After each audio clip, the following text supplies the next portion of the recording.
Original असं कणभर बी डाग नाही. जे करू ते उघड करू. आम्ही मेहनत झालोत ना तर उघड मेहनत होऊ, याच्यात आम्ही पैसे खाल्ले म्हणून. तसली ते डुप्लिकेट रक्ताची आवडत नाही. डॉक्टर धनंजय मुंडे आणि माजी मंत्री पंकजाताई मुंडे यांची सुपारी घेऊन या पक्षामध्ये आलेत आणि त्यांच्या या सुपारीबाज लोकांच्या निवेदनामुळं, यांच्या चुकीच्या ध्येय धोरणामुळं या ठिकाणी मी आज राजीनामा देत आहे. आणि मी बंडखोर माणूस, मी कोणाची लाचारी चाटुगिरी करून आम्ही समाजकारणात राजकारणात काम करत नाही.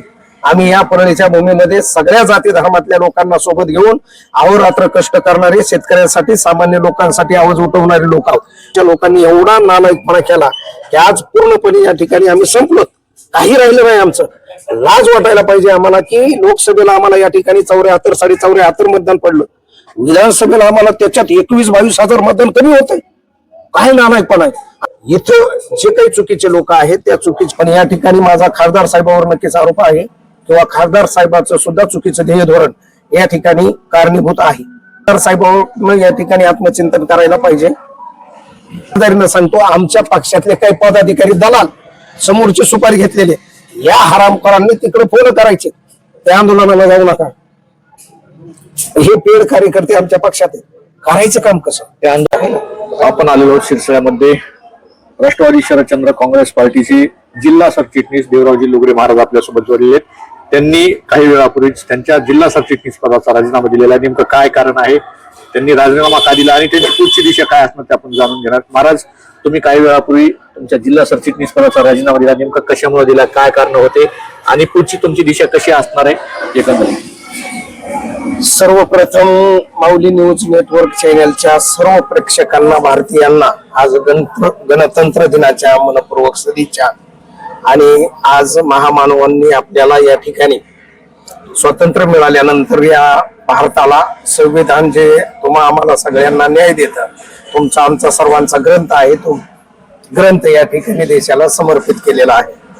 आता मी थोड्या वेळापूर्वीच राष्ट्रवादी काँग्रेस पार्टी शरदचंद्र पक्षाच्या जिल्हा सरचिटणीस पदाचा राजीनामा दिला. त्याचं मूळ कारण म्हणजे पक्षफुटीनंतर धनंजय मुंडे अजित पवार गटात गेले आणि या ठिकाणी शरद पवार साहेबांकडे कुठलाही कार्यकर्ता पदाधिकारी शिल्लक नसताना त्या काळात मी संभाजी ब्रिगेडच्या माध्यमातून या ठिकाणी एक मोठं काम केलेलं होतं. त्याच्या अनुषंगानं तत्कालीन जिल्हा अध्यक्ष आमदार संदीप क्षीरसागर आणि युवक प्रदेशाध्यक्ष आदरणीय महबूबभाई शेख या दोघांच्या विनंती खातर मी या पक्षात आलो. गावगाव फिरलो होतो आम्ही. शरद निष्ठा अभियान, गाव संवाद दौरा, शेतकरी संवाद अभियान, शेतकऱ्यांसाठी वेगवेगळ्या इथल्या समस्यासाठी आवाज उठवला, पक्ष वाढवला. इथं कोणाचीही हिंमत नसताना त्या काळात म्हणजे धनंजय मुंडे मंत्री झाल्यानंतर त्या मंत्रिपदाच्या मोर्चा सभेमध्ये काही लोकांनी तर भाषण केले की येणाऱ्या काळामध्ये आता इथला विरोधी पक्ष संपला आणि आता आमदार धनंजय मुंडे बिनविरोध आमदार होणार, अशा बातम्या लावल्या. पण त्याही काळामध्ये आम्ही एवढ्या दहशतीच्या वातावरणात पक्ष वाढवला, पक्ष रुजवला आणि लोकांमध्ये गेलो. या भागामध्ये देशाचे नेते आदरणीय पवार साहेबांना मानणारा लाखोच्या संख्येने समाज आहे. त्या लोकांमध्ये आम्ही गेलो, लोकांना जागृत केलं. अशा परिस्थितीत जसे दिवस जात गेले या ठिकाणी पक्षातले, इतर पक्षातले या ठिकाणी अनेक लोक आले. त्याही लोकांच्या सोबत आम्ही काम सुरू केलं. पण काही लोक या ठिकाणी आमदार धनंजय मुंडे आणि माजी मंत्री पंकजाताई मुंडे यांची सुपारी घेऊन या पक्षामध्ये आलेत आणि त्यांच्या या सुपारीबाज लोकांच्या निवेदनामुळं, यांच्या चुकीच्या ध्येय धोरणामुळं या ठिकाणी मी आज राजीनामा देत आहे. या ठिकाणी कोणते असे लोक आहेत की तुम्हाला असं कुणावर आरोप तुमचे आहेत की त्यांची नावं काय आहेत? नाही, नाव घेण्यापेक्षा नाव घेऊन त्यांना मोठं करायचं नाही. काही अदखल पात्र येत, पण एक नासका कांदा जसा त्या पूर्ण कांद्याच्या ढिगाला नासवित आहे तसे काही नासके कांदे आहेत. कोणाचं नाव घेऊन मला मोठं नाही करायचं. पण या ठिकाणी सर्वसामान्य लोकांमध्ये, आणि मी बंडखोर माणूस, मी कोणाची लाचारी चाटुगिरी करून आम्ही समाजकारणात राजकारणात काम करत नाही. आम्ही या परळीच्या भूमीमध्ये सगळ्या जाती धर्मातल्या लोकांना सोबत घेऊन अहोरात्र कष्ट करणारे, शेतकऱ्यांसाठी सामान्य लोकांसाठी आवाज उठवणारे लोक आहोत. कोण्या तरी पक्षाच्या नेत्याच्या पुढं करून आम्ही नाव कमवलेले नाहीत किंवा आम्ही त्या पदाला भुकेलेले नाहीत किंवा ते पद मिळवलेलं नाही। या ठिकाणी काही लोक जे असे आहेत की ज्यांनी इथं एवढं चुकीचं ध्येय धोरण राबवलं की या ठिकाणी एवढा पक्ष प्रबळ असताना पवार साहेबाचा विचार एवढा या ठिकाणी मोठा आहे। आज आपलं सुदैव आहे की पवार साहेबासारखा एवढ्या उंचीचा नेता आज देशात दुसरा कोणी नाही। त्यांचा विकास, त्यांचं ध्येय धोरण, महिलांप्रती त्यांची जी भूमिका आहे, या सगळ्या भूमिका जर लोकांना माहित आहे, ते लोक त्यांच्या विचाराला प्रेरित आहेत। असं असताना इथं जे काही चुकीचे लोक आहेत त्या चुकीच्या लोकांनी एवढा नालायकपणा केला की आज पूर्णपणे या ठिकाणी आम्ही संपलो, काही राहिलं नाही आमचं। लाज वाटायला पाहिजे आम्हाला की लोकसभेला आम्हाला या ठिकाणी 74 74 मतदान पडलं, विधानसभेला आम्हाला त्याच्यात 21-22 हजार मतदान कमी होते। काय नालायकपणा आहे। आणि नगर परिषदेमध्ये आमचं एवढं चांगलं वातावरण त्या ठिकाणी आहे, नगर परिषदेमध्ये नगराध्यक्ष आमचा 10,000च्या पुढे मताने यायला पाहिजे होता। माझा अंदाज होता की 12 ते 13 नगरसेवक आमचे त्या ठिकाणी स्पष्ट बहुमताने आले असते। आज आमच्या बहुतांश नगरसेवकाचं डिपॉझिट जप्त झालं। जे 2 आलेत त्या ठिकाणी आमचे नितीनराव बागवाले असतील, आमचे कादरबाई कुरेचे असतील, ते स्वतःच्या हिमतीवर आलेत आणि पवार साहेबांच्या विचारावर आलेत। काही ठिकाणी ज्यावेळेस मतदान प्रक्रिया चालू होती त्यावेळेस उमेदवार दीपक नाना देशमुख आणि तुम्ही स्वतः बुथावर होतात, पण तुमची जी काही टीम आहे, इतर कार्यकर्ते आहेत, असे कुठे दिसून आलेले आहेत? राजेभाऊ पण देखील बूथ क्रमांक 1 असेल किंवा इतर बुथावर सुद्धा होते, त्यानंतर दुपारच्या नंतर ते काही दिसून आलेले आहेत। पण बाकीचे कार्यकर्ते हे शरद पवार गटाचे कार्यकर्ते कुठेतरी निष्क्रिय असतील च्या भूमिकेत दिसले। ते काही जे दिसत होते ना तुम्हाला, ते कधीपर्यंत दिसले? आदल्या दिवशी पाकिट मिळेपर्यंत। त्यांना आदल्या दिवशी जसं पाकिट मिळालं तसं गायब झाले आणि त्यांना तेवढंच ते विरोधी पक्षातल्या लोकांनी तेवढ्यासाठी त्यांना आमच्याकडे पाठवलेलं। या पक्षामध्ये यायचं चुकीचे लोक, आज काही लोकांना तर एवढ्या चुकीच्या लोकांना उमेदवाऱ्या दिल्या। अरे जे प्रामाणिकपणे एक नाव मी आवर्जून घेईल त्या ठिकाणी की आमचा साजिद बबलू नावाचा एक सच्चा कार्यकर्ता आहे, पक्षफुटीनंतर आमच्या सोबत आला। एवढा मागच्या अपक्ष निवडणुकीत 925 मतं घेतली होती 2016ला। त्या माणसाला त्या ठिकाणी कार्यकर्त्याला तिकीट द्यायचं सोडून त्या ठिकाणी त्यांचं तिकीट डावललं। अशा चांगल्या कार्यकर्त्यांना त्या ठिकाणी डावलण्यात आलं का? डावललं असे अनेक प्रश्न, चुकीचे ध्येय धोरण पाठवले। जे नगरसेवक होते, आज दीपक नानांनी एवढी मोठी ताकदीनं खंड्या लढवली, त्या दीपक नानाचं सुद्धा नगरसेवक मुळात तर परळी नगर परिषद दीपक नानाच्याच नेतृत्वाखाली त्यांच्याच निवेदनातून व्हायला पाहिजे होती, पण दीपक नानाला सुद्धा विश्वासात त्या ठिकाणी घेतलेलं नाही। चुकीचे नगरसेवक उमेदवार दिले, आजचे काही उमेदवार दिले जे घराच्या बाहेर सुद्धा आले नाहीत। चालू उद्या मतदान आहे ना, आज एकटे फिरायले रस्त्यानं म्हणजे, आणि फोन उचलली ना त्या ठिकाणच्या त्या वार्डातल्या लोकांचे। आम्हाला त्या ठिकाणचे लोक फोन करायला, आम्ही फोन केल्यानंतर आमचाही फोन उचलला। एवढी बिकट परिस्थिती त्या ठिकाणी केली, एवढं परळीचं वातावरण। आज या लोकशाही, आज गणतंत्र दिवस आहे, महामानव विश्वरत्न महामानव डॉक्टर बाबासाहेब आंबेडकरांनी आम्हाला लोकशाही दिली, ही राजेशाही नाही। आणि लोकशाहीमध्ये विरोधी पक्ष नेता किंवा विरोधी पक्ष हेच खरा गाभ आहे। ते गाभा ह्या पक्षातल्याच काही। तुमच्या पदाचा राजीनामा आता तुम्ही कुणाकडे दिलेला आहे आणि तुमची पुढची दिशा काय असणार आहे? नेमकं तुम्ही एवढ्या मोठ्या पक्षाचा, शरदचंद्रजी पवार पक्षाचा तळीगटाचा राजीनामा दिलेला आहे आणि तुम्ही जिल्ह्याच्या अदर बॉडीवर होतात, परंतु ते तुम्ही एवढ्या मोठ्या पदाचा राजीनामा दिलेला आहे, त्याचं खरं कारण काय? तालुका बॉडीवरचे जे कार्यकर्ते त्यांच्यामुळे दिलं आहे का जिल्हा बॉडीवरचे? नाही, मुळात हे राजीनामा जे दिलाय की परळी मतदारसंघामध्ये ज्या होम ग्राउंडवर मी काम करतो किंवा जे काही ठिकाणी मी काम करतो, मला काम करण्याची एक वेगळी पद्धत आहे। इथं चुकीचे जे काही लोक आहेत, माझा जिल्हा अध्यक्ष साहेबावर आरोप नाही, पण या ठिकाणी माझा खासदार साहेबावर नक्कीच आरोप आहे किंवा खासदार साहेबांचं सुद्धा चुकीचं ध्येय धोरण या ठिकाणी कारणीभूत आहे। कारण खासदार साहेबांना या ठिकाणी आत्मचिंतन करायला पाहिजे। या परळीच्या भागामध्ये मी नाव घेऊन सांगतो, हा खासदार साहेबावर आरोप नाही, खासदार साहेबांना उलट आत्मचिंतन करायला पाहिजे। नाही तर आहे ते सुद्धा संपूर्ण या परळीच्या भागातली राष्ट्रवादी। या ठिकाणी आम्हाला आमच्या पक्षाची एकमेव ग्रामपंचायत आहे परळी मतदारसंघात, जी मिरवड ग्रामपंचायत, आणि आम्हाला लोकसभेला आणि विधानसभेला सुद्धा सर्वाधिक मतदान देणार ती गाव। त्या गावामध्ये खासदार साहेबांना जे फंड दिलाय त्या पंकजाताईचा बूथ एजंट जे होता त्या माणसाला पण तिथे बूथ त्या खासदारकीचा फंड दिला. ज्या गावचा सरपंच आहे आमच्याकडे आले त्या गावातले आमचे कित्येक कार्यकर्ते, मी त्या गावातल्या 1000 सह्या घेऊ शकतो, 1000 लोकांच्या या ठिकाणी तुम्हाला प्रतिक्रिया देऊ शकतो. त्या ठिकाणी खासदार साहेब पंकजाताईच्या बूथ एजंटला कसं काय काम देऊ शकते? इथं हिवरा गाव आहे, हिवरा गावामध्ये आमच्या पोरांना कार्यकर्त्यांना तिथं मार खावा लागलाय. तिथं धनंजय मुंडेच्या त्या ठिकाणच्या सरपंचाला खासदार साहेब फंड देते. सरपराजपूर आहे, सरपराजपूर मध्ये खासदार साहेब धनंजय मुंडेच्या कार्यकर्त्यांना फंड देतात.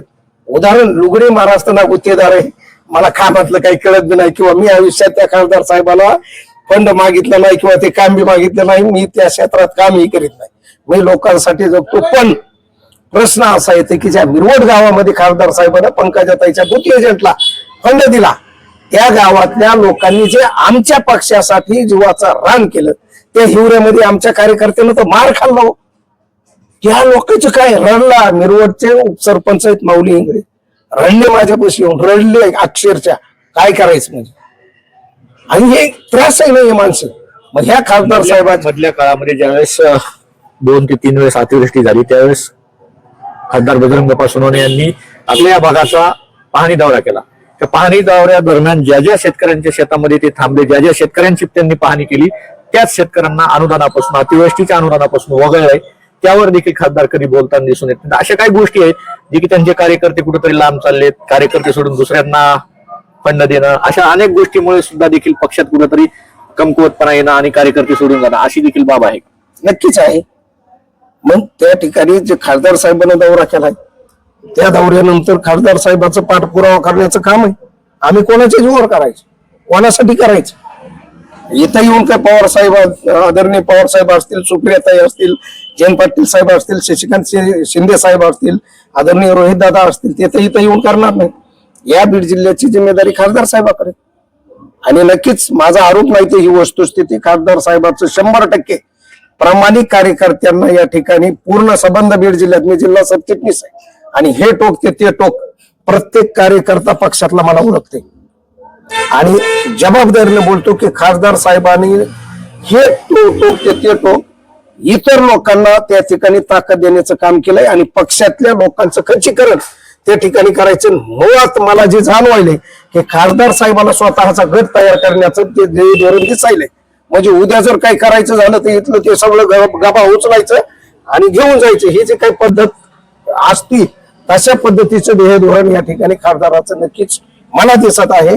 आणि कुठेतरी ह्या हालचाली अशा दिसत आहेत का तुतारी गट आणि घड्याळ गट जे आहेत, अजित पवार गट आणि शरद पवार जे गट आहेत, दोन्ही एका ठिकाणी येण्याची जी चित्र राज्यभर चालू आहेत. अनेक ठिकाणी नगरपालिका असतील किंवा आताच्या महानगरपालिका असतील त्या ठिकाणी एकत्रित लढलेले आणि आता जिल्हा परिषद देखील काही ठिकाणी एकत्रित लढलेले. मग जिल्ह्यामध्ये असं कुठेतरी दोन्ही पक्ष एकत्रित येण्याचे चान्सेस आहेत का आगामी जिल्हा परिषदेमध्ये? त्याच अनुषंगाने कुठेतरी खासदार बजरंग सोनवणे हे त्यांचा वेगळा गट तयार करायला पुढे येत आहे. नाही, तसं होणार नाही. आता स्थानिकचं समीकरण वेगळं असतंय. पुणे महानगरपालिकेत दोन्ही पक्ष एकत्र आले, पिंपरी चिंचवडला, पण परळीचं समीकरण वेगळं आहे. परळीमध्ये मुख्य आपला विरोधक कोण असेल? अजितदादाच्या राष्ट्रवादीचा गट आहे आणि त्या गटासोबत इथला पवार साहेबाचा माणूस कोणी जाऊ शकणार नाही. उद्या तो देव एक बी होऊ द्या, हे लोक बाजूला पडतील आमच्यासारखे, पण त्या गटात कधीच जाणार नाही. आणि जर तसं काय असेल तर खासदार साहेबाचं तसं हे धोरण असेल तर ते तसं बी नाही. कारण मिरवडचं बघितलं तर तिथं भाजपच्या मोठी एजंटला काम दिलंय ना त्यांनी. कुठेतरी मग त्या गटातले आपले कार्यकर्ते तयार करण्याचे, निर्माण करण्याचा प्रयत्न आहे. 100% तेच जाणवायले ना. का चांगल्या माणसाला आज आम्ही जीवाचा रान केलं, घासा कोरडा पडला. मी व्यक्तिगत आम्ही स्वतःचे पैसे टाकून या ठिकाणी प्रचार केलेला आहे. आम्ही बिंदी नाहीत, आम्ही लाचार नाहीत. आणि या ठिकाणचा हा आपला आता तुमचा आपला सिरसाळ्याचा भाग बघितला, हा ऊसाचा बेल्ट आहे. या भागामध्ये ज्या ज्या वेळेला सारिकाताईचे दौरे मी स्वतः घेतलेले, माझे अर्धा तास भाषणे प्रत्येक गावात झाले. प्रत्येक गावातल्या शेतकऱ्याला ऊसाची काळजी करू नका. आज प्रत्येक गावातून दिवसातून 10 जणांचे प्रत्येकाचे फोन येईल, आम्हाला गाडी द्या. तर तिकडून तर ते काहीच प्रतिसाद नाही. म्हणजे मूळ जे तुम्ही शब्द देतात, आता खासदार साहेबाचा तर फोनच लागत नाही, मला मेसेज टाकावं लागतं. हे चुकीचं आहे ना. आमच्या सारख्या तुमची पुढची भूमिका काय असणार आहे? तुम्ही कुठला इतर पक्षामध्ये पक्षप्रवेश करणार आहात का? राष्ट्रवादी शरद पवार गट सोडलेला आहे, अजित पवार गटात जाणार की भाजपात की किंवा शिवसेना, दोन्ही शिवसेनेमध्ये का सामाजिक कार्यात तुम्ही अग्रेसर होणार? पुढची दिशा आम्ही अजून काही ठरवलेली नाही, पण परळीच्या भागामध्ये लुगडे महाराज हा सक्रियच राहणार आहे. आमच्या सर्व सहकार्यांना सोबत घेऊन त्यांना विचारात घेऊन पुढची दिशा आम्ही नक्कीच ठरवणार आहोत आणि तीही दिशा नक्कीच चांगली असेल आणि ह्याच्यापेक्षा अधिक गतीने आम्ही नक्कीच या ठिकाणी काम करू. सर्वसामान्य काम करू म्हणण्यापेक्षा सर्वसामान्य लोकांच्यासाठी. म्हणजे एक उदाहरण अजून एक पुढचं सांगतो. याच ज्या रोडच्या बाजूला आपण उभा आहे शिरसाळ्याच्या भागात, या रोडच्या साठी आम्ही 2 वेळा आंदोलन केले. जबाबदारीनं सांगतो, आमच्या पक्षातले काही पदाधिकारी दलाल समोरची सुपारी घेतलेले या हरामखोरांनी तिकडे फोन करायचे, त्या आंदोलनाला जाऊ नका. हे पेड कार्यकर्ते आमच्या पक्षात आहेत. करायचं काम कसं? त्या आंदोलनादरम्यान तुमच्यावर काहीतरी मागणी केल्याचा जी की रक्कम आहे, आर्थिक मागणी तुम्ही गुत्तेदाराला केली किंवा संबंधित डिपार्टमेंटला केली असा देखील आरोप केला होता आणि त्यामधून तुमच्याच पक्षातून अशी काही प्रतिक्रिया समोर येत होत्या की देवराव लुगडे महाराज पैसे घेतात. मुळामध्ये माझ्या आयुष्यात जर मला या परळीच्या भागात ह्या गुंडगिरी, दहशत, नंगानाच, अन्याय, अत्याचार याच्या विरोधामध्ये सातत्यानं आवाज उठवणार एकच नाव या 40 वर्षात, ते म्हणजे लुगडे महाराज. या लुगडे महाराजाला कधी कुणी दाब टाकू शकलं नाही, कधी कुणी धमकी देऊ शकलं नाही, कधी कुणी मॅनेज करू शकलं नाही. म्हणून फक्त बदनाम करा. आणि आता तर ते बदनाम शब्द बदनाम झाला. मला कुठं काय ते बुथचे पैसे खाल्ले, त्या विधानसभेमध्ये पैसे घेतले, लोकसभेमध्ये पैसे घेतले, आंदोलन त्या रस्त्याच्या आंदोलनाला पैसे घेतले, हे असले आता खालचा शब्द बोलू का, हे चिनालीचे धंदे करणाऱ्या मधले आले. ओरिजिनल असं कणभर बी डाग नाही. जे करू ते उघड करू. आम्ही मॅनेज झालोत ना, ते उघड मॅनेज होऊ, ह्याच्यात आम्ही पैसे खाल्ले म्हणून. तसले ते डुप्लिकेट रस्त्याची आवडत नाही. नक्कीच तुम्ही पाहू शकता ते होते राष्ट्रवादी शरदचंद्र पवार पक्षाचे जिल्हा सरचिटणीस. त्यांनी आताच काही वेळापूर्वी त्यांच्या पदाचा राजीनामा दिला. एकंदरीत पाहायला गेलं तर त्यांनी त्यांच्या पक्षातील कार्यकर्त्याचं नाव न घेता पक्षाची तालुका जी कमिटी आहे त्या तालुका कमिटीवर अनेक आरोप केलेले आणि खासदार बजरंग सोनवणे देखील त्यांचा वेगळा कुठेतरी त्यांच्या कार्यकर्त्यांचा वेगळा गट तयार करतात. कुठेतरी जे स्थानिक लेवलला काम केलं, ज्यांनी लाट्या काट्या खाल्ल्या, अशा कार्यकर्त्यांना वाऱ्यावर सोडून कुठेतरी खासदार बजरंग सोनवणे हे देखील कार्यकर्त्यांना वाऱ्यावर सोडून दुसरे कार्यकर्ते तयार करण्यास पुढे सरकावले आहेत. आणि पाहायला गेलं तर अतिवृष्टी दरम्यान जे त्यांनी पाहणी दौरा केला, त्या पाहणी दौऱ्यातील काही शेतकऱ्यांना ज्या ठिकाणी ते गेले त्या शेतकऱ्यांना अनुदान मिळालेलं नाही, या देखील प्रश्नाकडे त्यांनी पाठ फिरवलेले आहे. यामध्ये काही नवीन अपडेट्स मिळतात का? लुगडे महाराज पुढची दिशा काय ठरवतात हे पाहणं महत्त्वाचं. कॅमेरामन महेश सह मी अशोक गलांडे, माऊली न्यूज नेटवर्क, शिरसाळा, बीड.